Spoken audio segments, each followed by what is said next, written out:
All right, everybody, welcome back to Unscripted from my studios in Columbus, Ohio. I'm wearing a neutral hat today. You all know I'm a Carolina fan. My guest is a graduate of Duke. This is going to be hard. No, I'm just kidding. I'm so honored tonight to speak to Kat Zempolich. Did I get it right, Kat? You did, yes. I did. Okay, good. Awesome.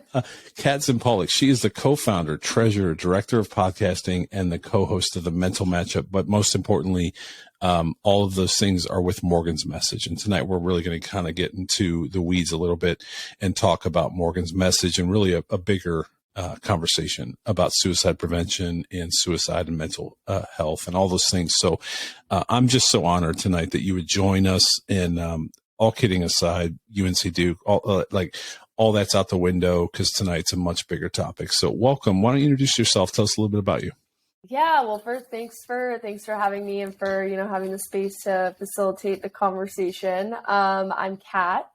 I grew up in Northern Virginia, played lacrosse at Duke, graduated undergrad in 2018, did a year of business school at the Fuqua School of Business, stayed at Duke for an extra year, and then graduated and have been, working in, the corporate big girl world since then. And I was lucky enough to be part of a group that helped form Morgan's Message in honor of one of our friends and former teammate at Duke, Morgan Rogers, who died by suicide in July of 2019.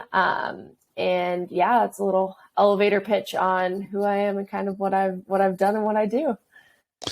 I love it. And well, I don't love, obviously, when I say that, anyway, we get it. I want to put a few things out there. I emailed you earlier today. Just set the groundwork. I'm probably going to cry because it's the welcome to Unscripted, and I'm an empath, and that happens. It's pretty much on brand for that to happen. But I do want to get into Morgan's story. But first, let's talk about yours. So you grew up in Virginia. How did you end up at Duke? I come from a family of Duke people. My dad went to Duke, my uncle and my aunt. My dad is not an athlete. My uncle did like a short stint on the football team, but played baseball. And then my aunt is just like wicked smart. She, I think, got into Duke medical school like her sophomore year of undergrad. And yeah, she's like a leading surgeon out in the Midwest. But anyway, born and bred. I mean, I was watching JJ Redick out of my living room and had the biggest crush. And he was like, I had to be number 4 for a while or 14 because of JJ. Maybe it was 4. I don't know at this point. I was 6. But yeah, I just grew up loving Duke and then ultimately kind of got to high school and realized that my academics could get me going places. I knew I wanted to play sports in college. I didn't know if I was good enough at the sports I played to let that get me into school. And so I kind of leveraged the fact that I had good grades and I was like above average. I wasn't a standout, but I was definitely could hold my own.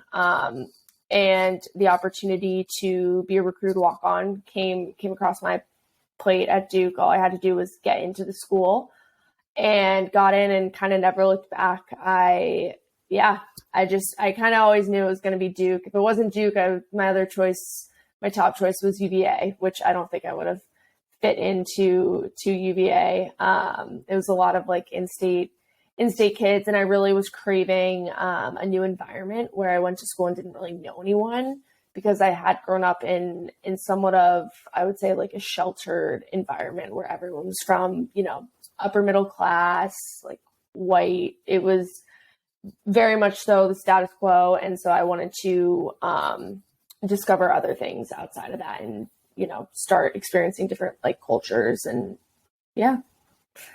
If North Carolina would have recruited you, would you have gone to North Carolina? No. No. I mean, no. Okay, there's no way. My dad probably would have had a heart attack. I wouldn't have been recruited. I was not recruited and I would not have been recruited. So that wasn't even an option, but no, answer C. So.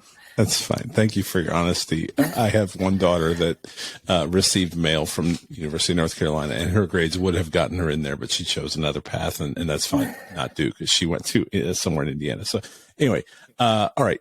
I wanted to cover one more thing before we really get into Morgan's message, which is why we're here tonight. You have a podcast, which is awesome. It's called Mental Matchup. I listened to several episodes today.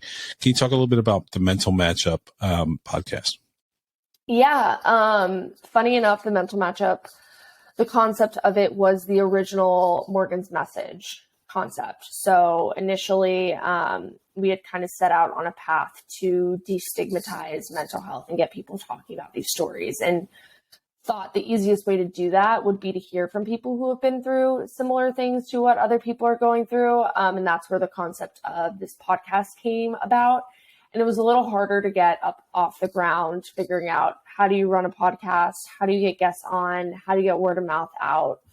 But ultimately, what our goal is on the Mental Matchup is to just amplify stories surrounding whether it be athletes, student athletes, psychologists who are in the field, coaches, whatever we can do to get as many unique point of views as possible, so that anyone at any given time can click in an episode, or click through episodes and be like, wow, this looks like something I've been going through. Let me listen in and, feel that bit of hope.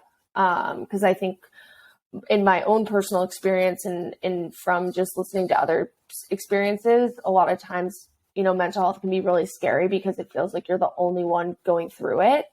And so with the Mental Matchup, we're able to kind of put out stories that show you're not the only one, like in a good and bad way, right? Like you're not the only one. There are other people who have gotten through this and who have gone through these things, and we can learn from them, and it's okay to ask for help.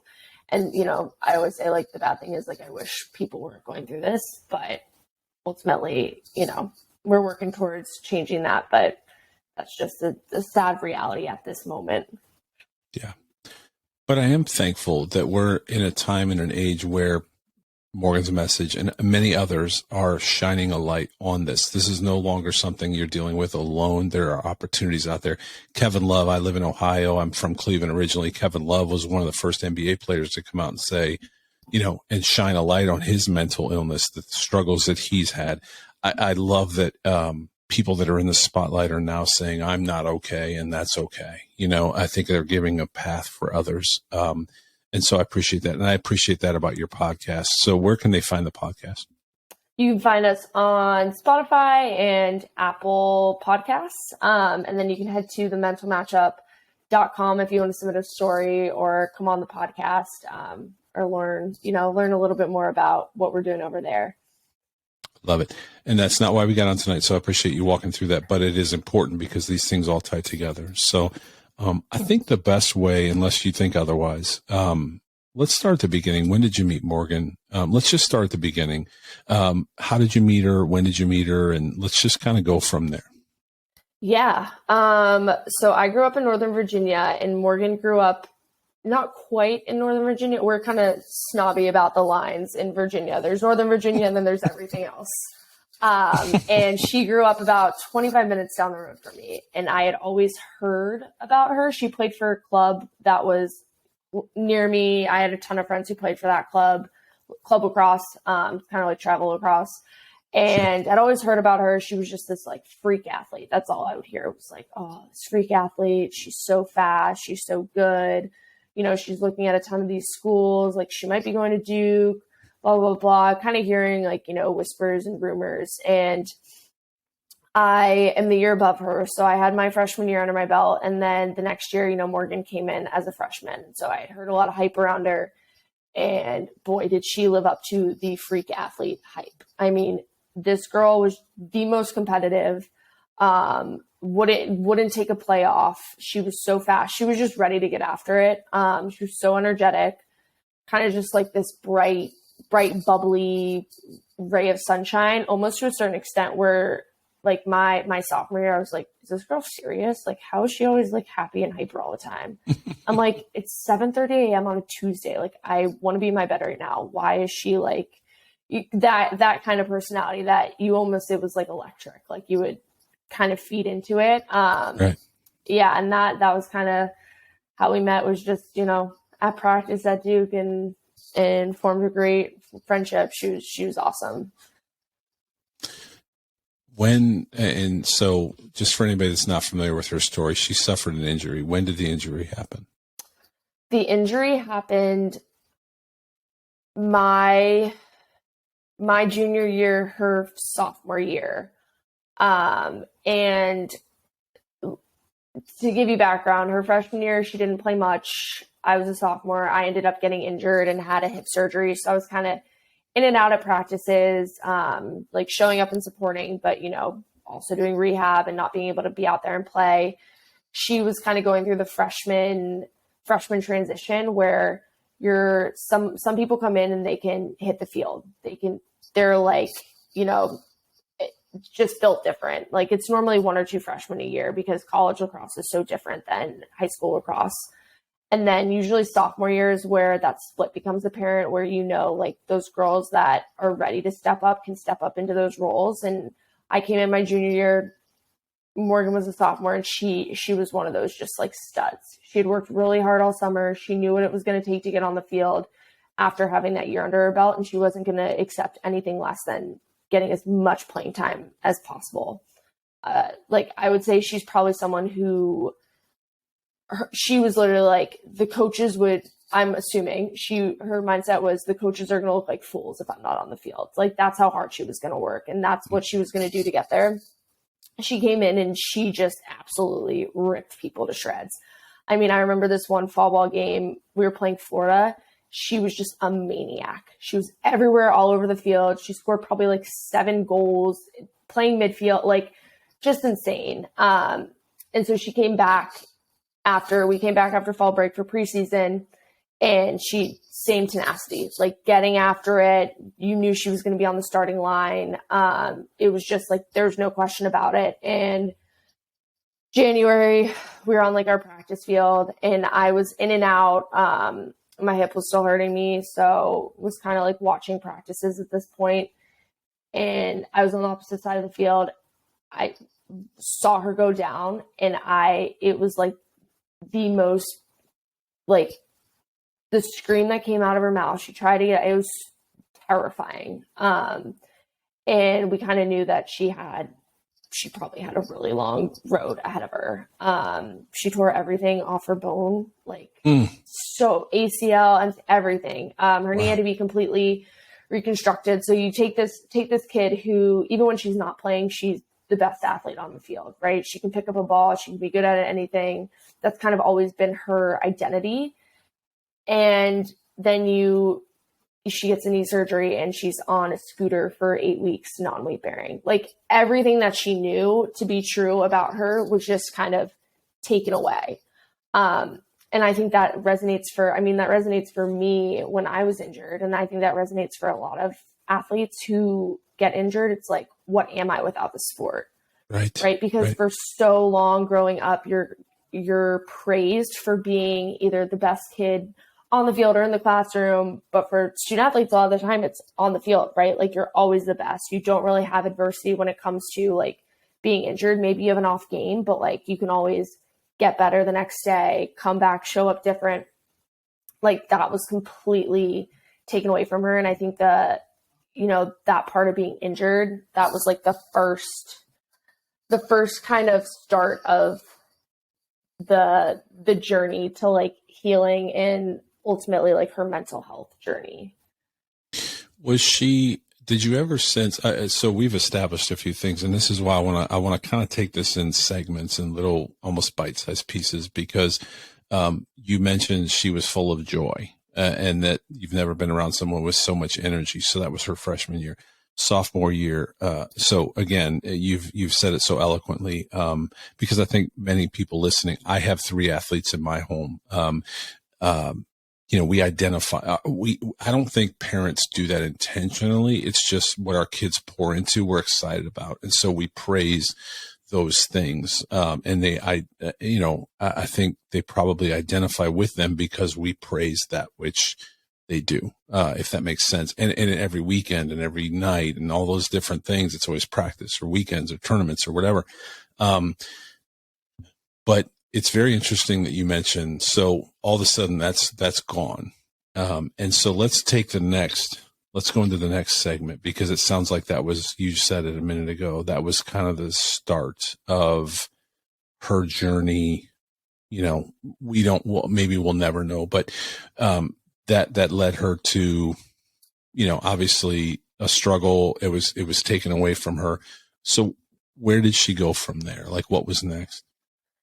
Yeah, it was a lot of rehab. It was starting from ground zero.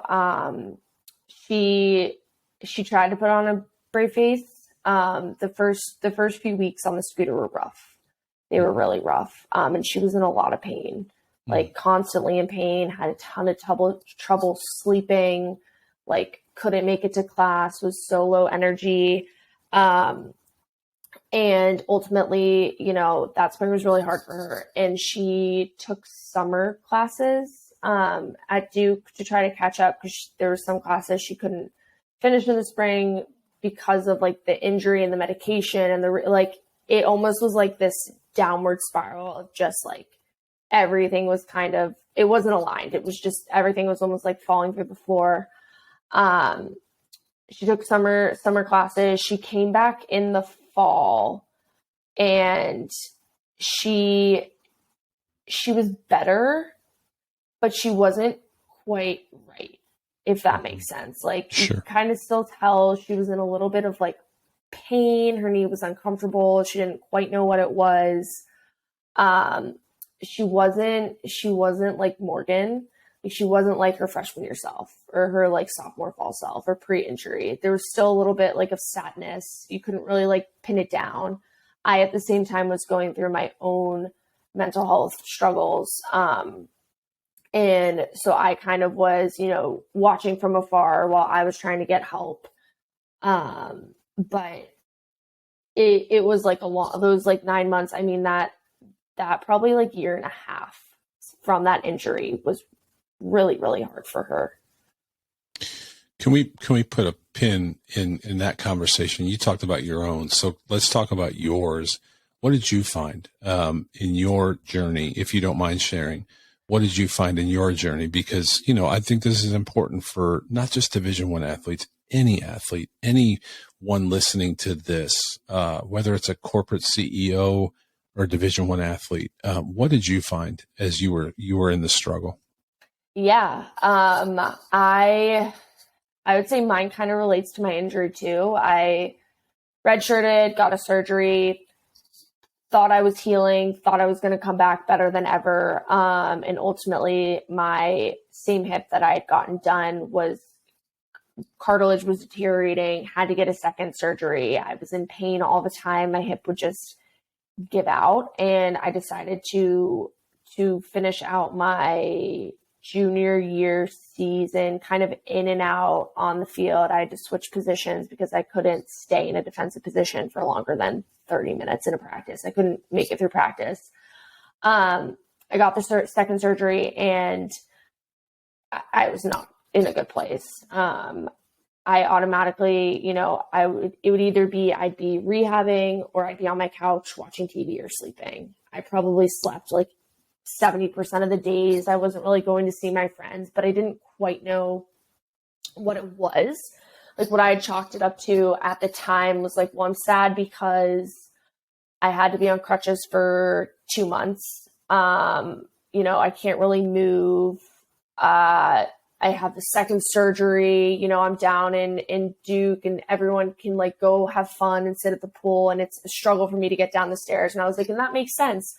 But I didn't really know. I thought I was like healing, and that was part of why I was sleeping so much. And a lot of these things weren't really connecting. And I had struggled with anxiety and depression before in high school. And ultimately, when I started realizing I was really struggling, was I would drive home. During summer school, I would drive back to Virginia to see my parents. And I'd be like, well, I can just drive off the bridge here. Like, I could totally be done with this. Like, I don't want to feel this way anymore. Like, I almost felt like numb and that I was just in this fog. Like I was watching my life as like a third party.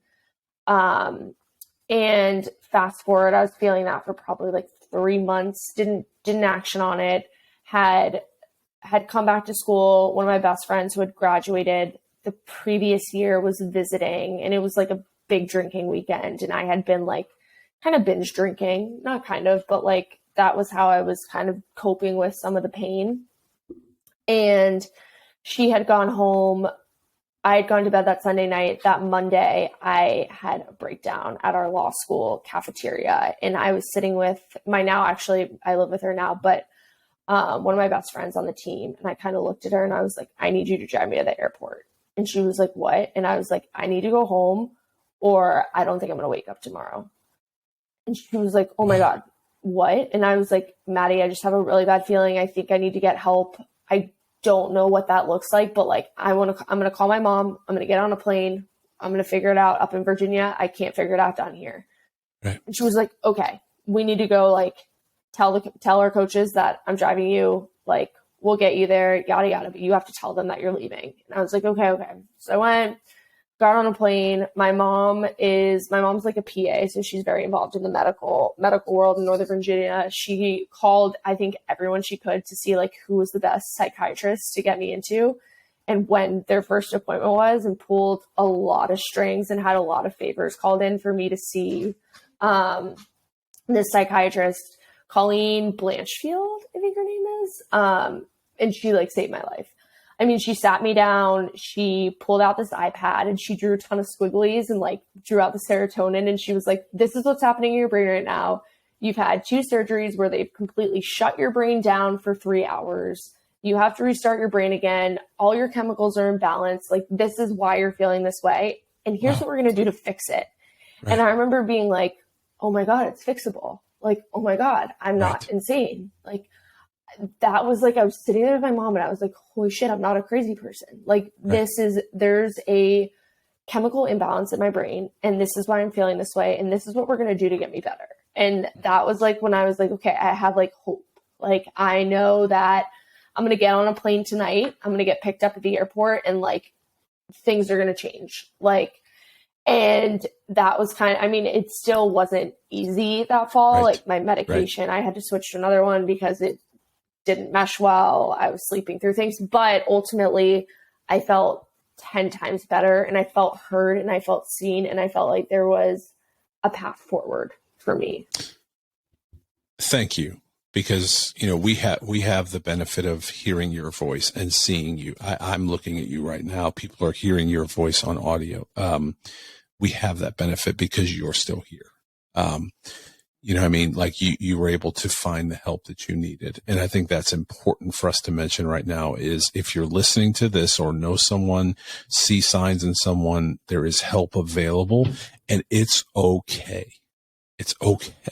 And I think that's so important for people to know you're not a failure. You're not, weak. If you're a guy, you're not weak. We saw last year, one of the OSU football players quit playing football and went public with his own, I don't remember the what they called it, but he retired, medically retired, maybe. I can't remember what they called it. But conversely, we also saw a player, a few players now. I think there's one at JMU that took her life. And Lauren. Yeah. Yes. So like, if you're hearing this, it's okay to admit I'm not okay. I'm 30 miles further down the freeway than you are. And I use freeway, because, I mentioned this a few weeks ago on social media during Suicide Prevention Month. I used to drive home. It's so funny you said bridge because I could tell you exactly where I would drive home. Every time I would drive home to Cleveland, it was a 2-hour drive. I could tell you the bridge and the moment every time I drove home. Like you said, I was in a fog. I was depressed. I didn't know what the issues were. This is long before all these conversations that you and I are having. And I knew I had to talk myself out of it every time I drove home. And, I'm thankful I'm here today because I have 3 kids and a beautiful wife and a home, and I get to talk to you tonight. because I didn't make that decision. And that's what I want so desperately for people, is to not make that decision. So thank you for sharing your journey too, for anyone that might be listening. And I hate to transition quickly, but, we only have so much time tonight. And I actually have all the time in the world for this conversation, but, so let's go back to Morgan. And again, I hope you hear that I'm so glad that I'm talking to you tonight, and that you were able to find the help that you needed, and now you're making a difference for other people. That's so awesome. It's really important that you know that.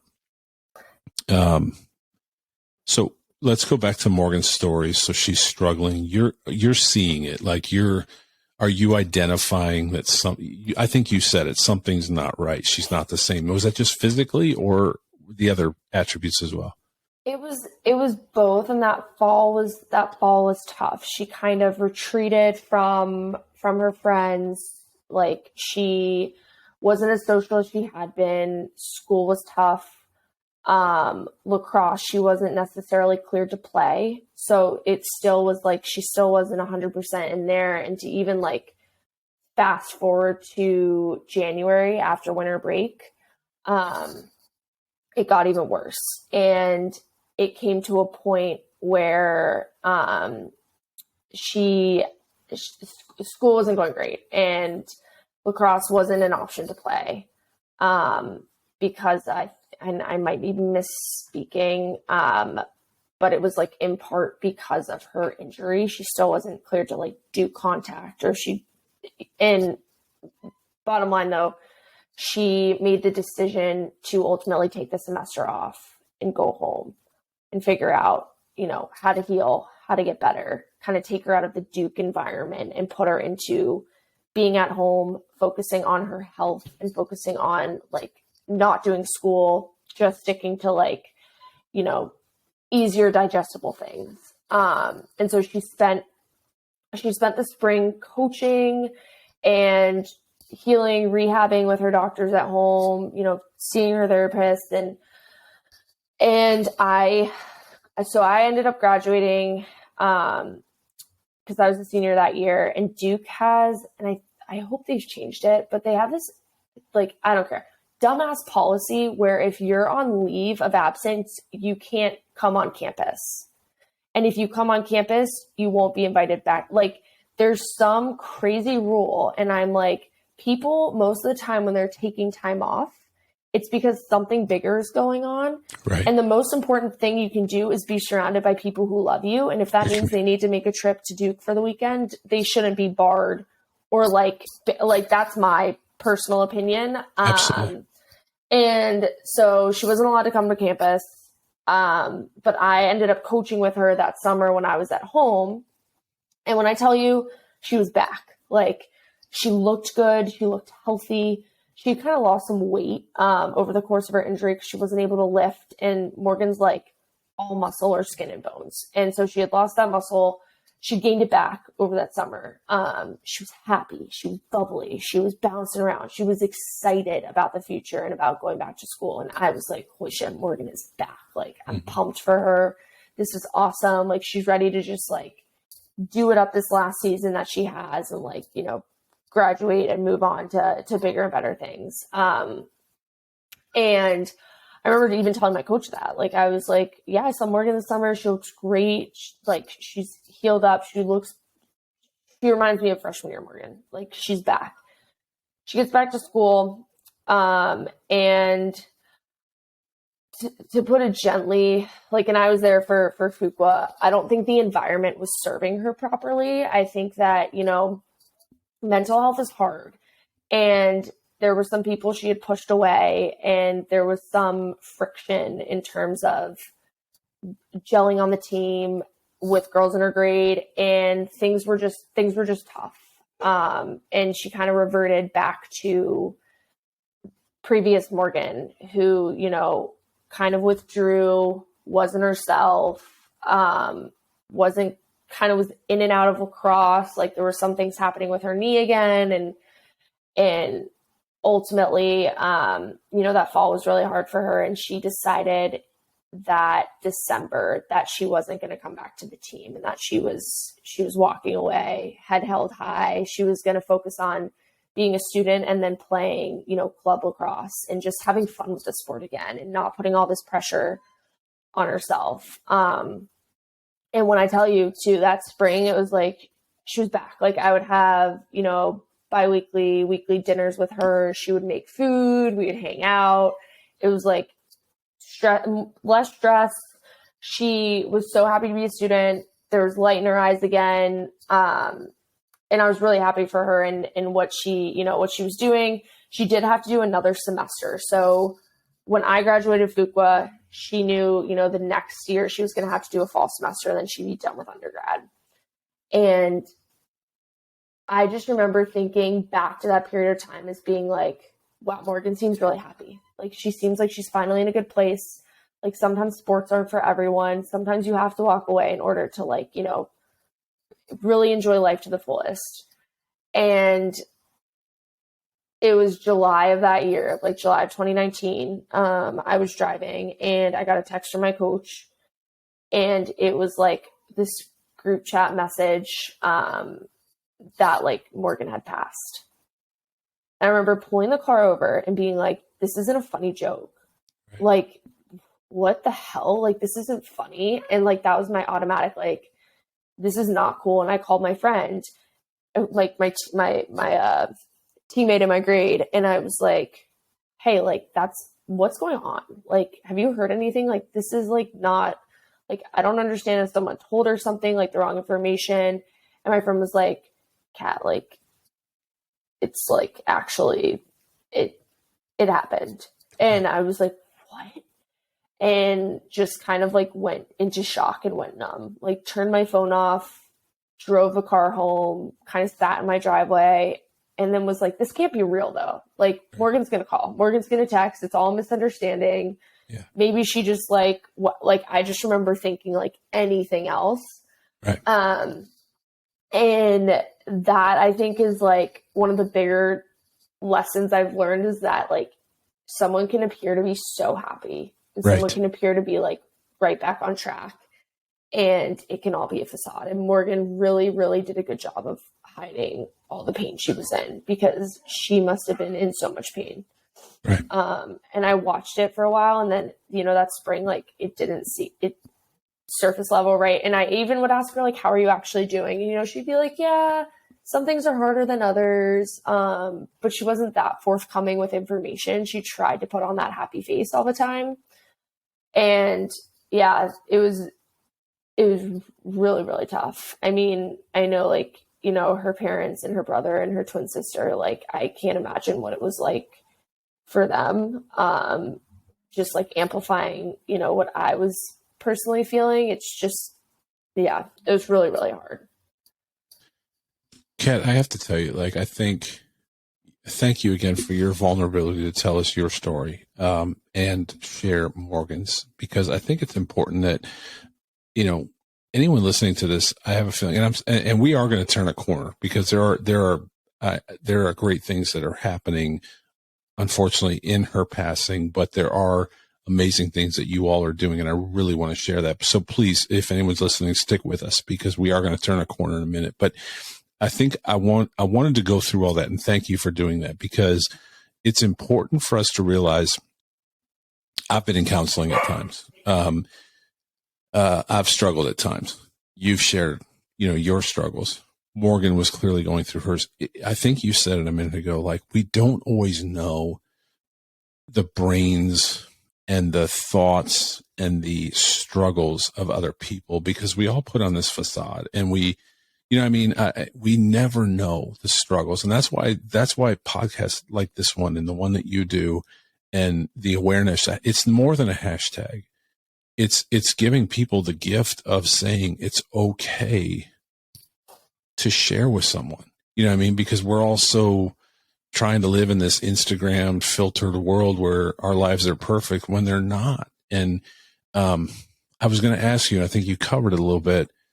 There was really no signs or there wasn't a red flag for you that said, if anything, it sounds like she was doing great. Your thought was that she was doing great. So I think that's the awareness I want people to have is just because something looks a certain way, if you feel a check in your spirit, you got to check with people. Like, ask questions, right? Is that fair?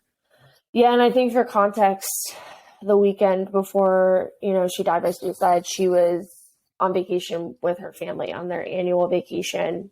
Who would know? She was happy. The photos, it was like, it wasn't a blindsiding from like Morgan's perspective. I think that she had probably been planning on, doing something. But no one had any inclination. Like they were on vacation. She was like, I have to go run by my apartment to pack up some things from the year. Dad, can I take your truck? I'll be home, on Tuesday, or on Monday. And so I think that too, the people who were closest to her were with her and had no idea, which I think is really scary, right? Like people can be really good at hiding the pain they're going through. And I don't want to move. We could spend a lot of time talking about this, but I do think we should now let's get to, the morning I'm sure was brutal. I can't imagine her parents, as a parent of 3 children that are, roughly in that age. I just can't get my head around the pain of that.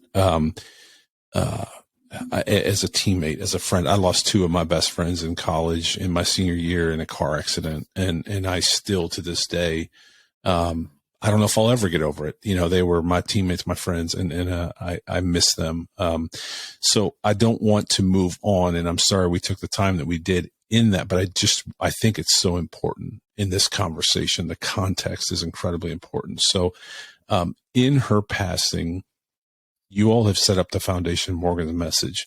And now we turn that corner, because I can tell you that, and I sent you a video or an audio clip, in our little high school right here in town, one of our high schools, I don't know about the other 2, we have 3. I know our high school just last weekend put a butterfly on their helmets, and they honored Morgan and Morgan's Message.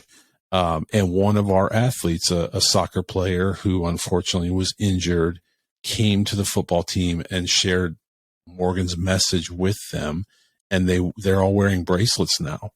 I know there's a conversation that took place in the high school. That ripple effect, while so tragic, losing Morgan, has to be so impactful for you all that what you started, it's not just local. This is not a small thing. This is a movement. Is that fair to say? Can you just talk a little bit about Morgan's Message and the foundation? Yeah, definitely. And what I want to preface this by was it all started for me, at least, with, it was probably the scariest text I've ever sent in my life, but about 10 months after Morgan had passed, it was coming up on her birthday, and her grave is closer to my house, and I wanted to go visit her, and so did one of my teammates who was also living in the area, and I texted Donna, Morgan's mom, and I remember being like, should I text her? Should I not text her? She probably doesn't want to hear from me. I can't imagine what she's been going through, what she's still going through. And I was like, you know what, fuck it. I want to go see Morgan. I'm just going to send this. Sorry, I don't know if I can curse. But I sent a text, and I got a text back, and I was like, oh my God, can I go? Then I was like, I don't know if I have the courage to go. I don't know if I have the courage to go see Donna and see Morgan and kind of feel her pain. Because the last time I'd seen her was at the memorial. And we went, and holy shit, it was one of the hardest things I think I've ever done in my life. I saw, her brother, her twin sister. I saw Donna. I was standing by the grave looking at, Morgan, and it was just so hard. And it was kind of awkward too, right? My mom kind of drove my friend and I, because I was like, Mom, I can't drive back. There's no way I can drive there. If I drive there, I'm going to turn around. I'm not going to be able to get there. I need you to drive me. If, my mom took the day off of work. It was like, we're going, you need to see Morgan. And Donna invited us back to the house to see Morgan's garden. And that was where the conversation started. Was my teammate Anna and I both were like, there needs to be more done. Anna and I are sitting here saying that we struggled with, mental health in college, and we felt like we didn't have any support. Morgan clearly struggled with it and felt like couldn't speak up or have support. And we know so many people on our team, on different teams that felt the same way. Like, what can we do? Like, what can we do so that no one else has to, like, I think of it, it comes from a very selfish place. Like, I don't want anyone to feel the way I have felt, and I don't want anyone to feel the way Morgan felt. Right. Absolutely. Like, point blank. Like, I don't want anyone to lose their Morgan. Like, if we can do whatever we can to get this story out there, because so many people can relate to it, like, that's kind of where the conversation started. And ultimately there was, my dog is also in the background. Ultimately there was a barbecue with some of her former high school teammates, and they said, like, let's do something. Let's start a podcast. Let's do whatever we can. And let's start something in Morgan's honor. Like, if we're going to have to lose Morgan, which we have, like, let's make something good out of it. Like, let's not let this moment go to waste, and kind of like, what can we do for other people that wasn't done for Morgan, and how do we support them? And I think, like, the growth, I mean, we started in July of 2020 was when we kicked it off.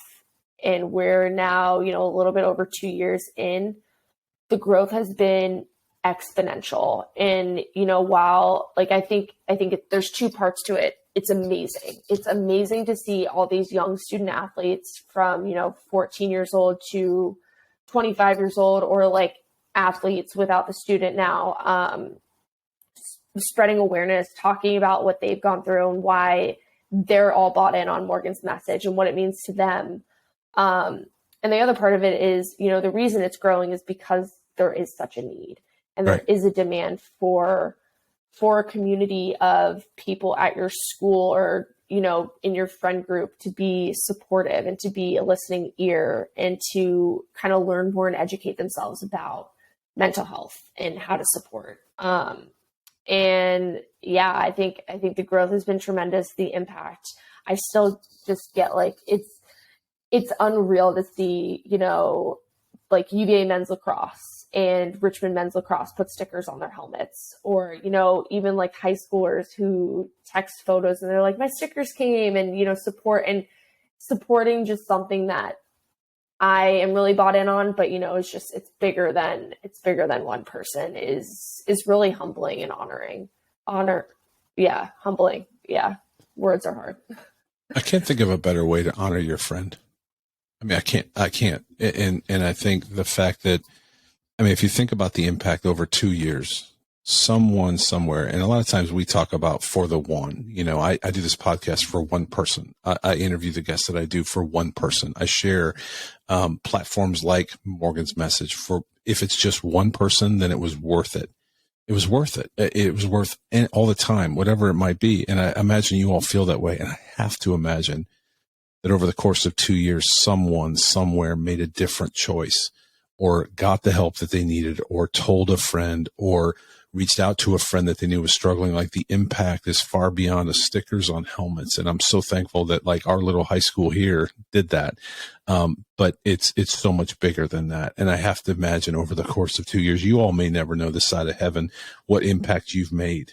It just has to be. And again, that's not, like you said, it's not selfishly like, hey, look how great we are. It's, the impact of, personally. Does that make sense? I don't know if that makes sense. I don't even know if that, I didn't go to Duke. I think, I'm kidding. Sorry, I had to bring some levity to the conversation.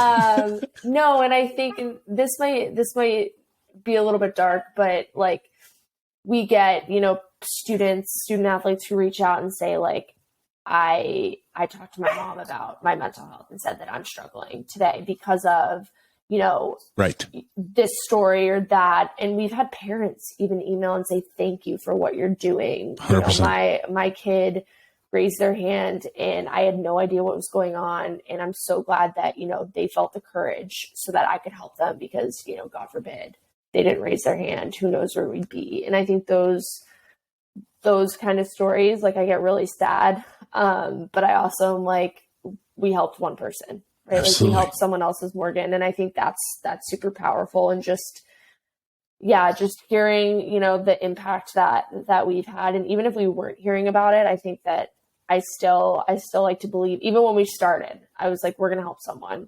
like, even if it's one person, even if we put all our energy into this and, 6 months down the road, we can't keep this going, we'll at least have helped one person and it'll been worth it. I have to share, I'll be as brief as I can. I think I shared this in my email to you all. I have a dear friend that one morning, on a Sunday morning at 8 something in the morning, I received a text, and she'd attempted to take her life, and she was saying goodbye. Thankfully, another friend and I were able to get her where she needed to go. I'm just trying to be as brief as I can. And today she's alive. It's not about me. It's about the fact that today her life is amazing, and she's happy and healthy, and the ripples of her being in this world are so much, they're just so amazing to watch. And so I share that because I think that's why I'm so passionate about this. I'm thankful that she sent me a text to say goodbye, and I'm glad it wasn't goodbye. It was just, let's get you taken care of. I don't know why I share that. I guess this is very near and dear to my heart, for reasons I've shared, and, that reason as well. I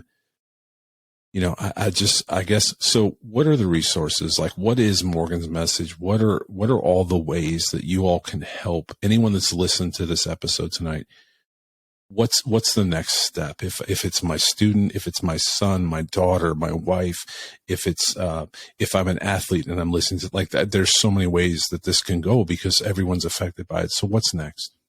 Yeah. So we have the mental matchup that provides, stories, written and both on podcasts. So if you're looking to, kind of learn more about mental health or hear different perspectives and journeys through mental health, you can kind of look there.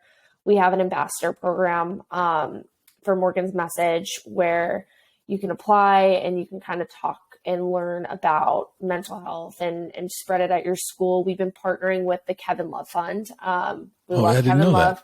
To help pilot their education program that they just launched or are launching maybe officially next year. And that talks more about like, what you can be doing, tips and tricks and all of that good stuff, and just learning more about mental health in and of itself.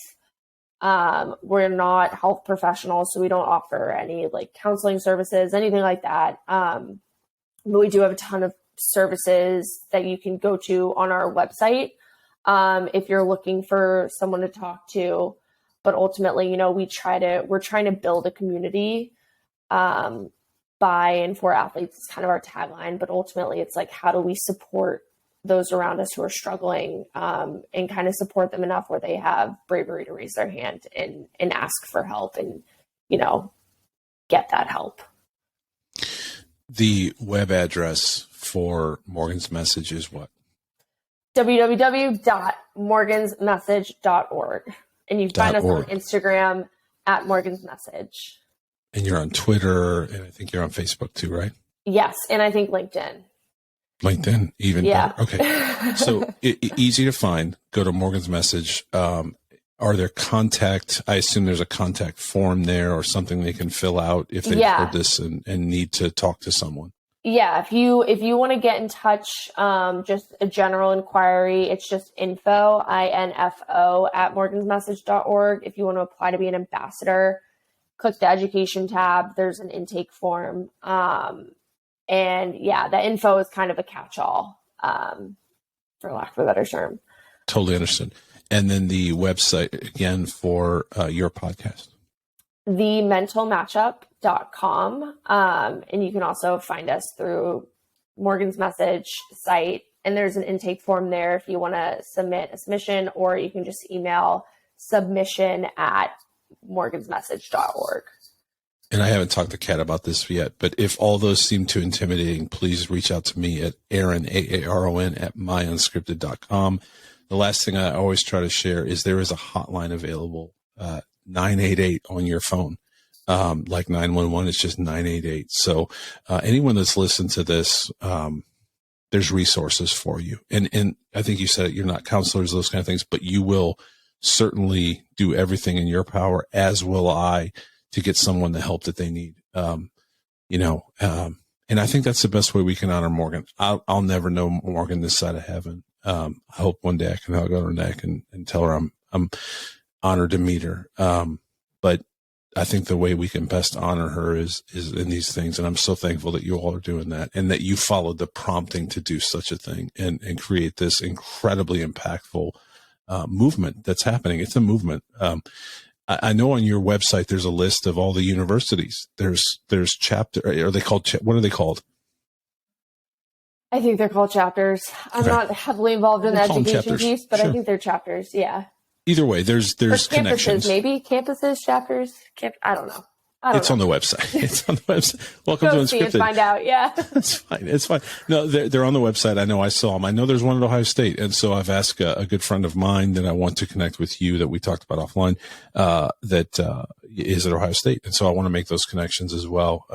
Look, if you're a college student listening to this, please find the university. And if there's not one, start one. I mean, it's just so important. It's so important. I'm so thankful for you all. I'm thankful for your time tonight.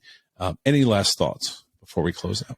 Yeah, I think, if anyone's listening, there's two things. And one thing is, I think don't make a permanent decision off of temporary feelings or a temporary situation. I think that's something that, I'm so glad I didn't make a permanent decision off of temporary feelings. Life is really beautiful, and sometimes it's not, sometimes it sucks, but for the most part, it is very beautiful. And the second part is a little spark can leave a mark. And so I kind of think that in twofold. One, it can go negative, right? If you're negative and you're kind of looking at the downsides, that can spread. But if you're positive and focused on the little things, the little wins, like getting that cup of coffee in the morning or being on time to class, that can also, it spreads and it's infectious. So anyone listening, try to be that smart spark that leaves a good mark.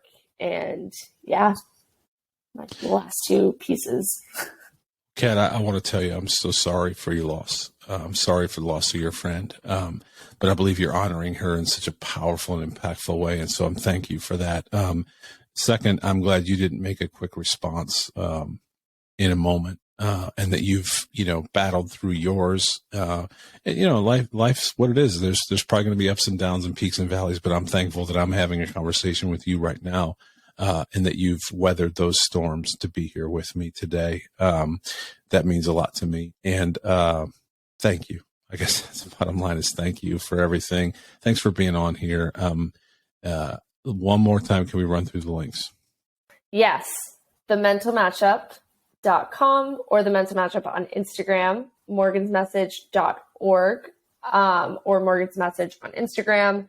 And then if you want to just get in touch, info at morgansmessage.org is your best source of truth. And mine's Aaron at Unscripted.com. And again, dial 988 on your phone if it's an emergency. Those are all resources available to you. Thank you so much. I look forward to connecting with you much more in the future. And thank you. And thank everyone at the foundation on my behalf. Please thank them for all that they're doing. It's so important. I will do. Thank you again for having me on and chatting. This is awesome. I appreciate you. Go Heels. Sorry, I had to get one in there. It's okay. I understand. It's okay. Take care. Thank you so much. Bye-bye. Bye.